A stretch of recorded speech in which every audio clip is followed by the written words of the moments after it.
For the book, see the tennis court oath. For David's painting, see the tennis court oath. The tennis court oath was a pivotal event during the first days of the French Revolution.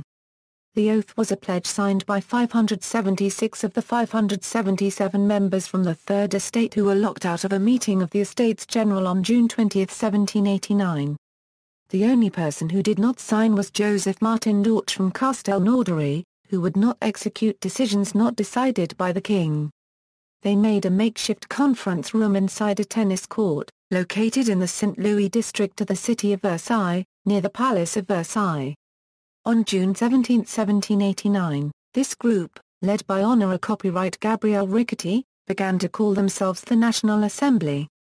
On the morning of June 20, the deputies were shocked to discover that the chamber door was locked and guarded by soldiers.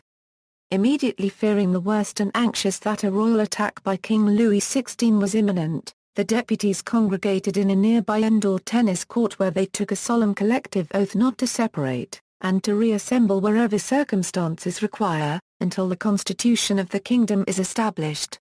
Some historians have argued that, given political tensions in France at that time, the deputies' fears, even if wrong, were reasonable and that the importance of the oath goes above and beyond its context.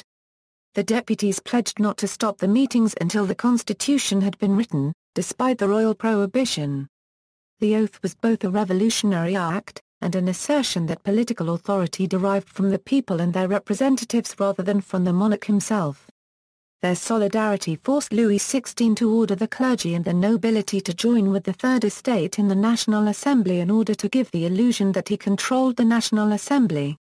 Significance: the oath signified for the first time that French citizens formally stood in opposition to Louis XVI, and the National Assembly's refusal to back down forced the king to make concessions.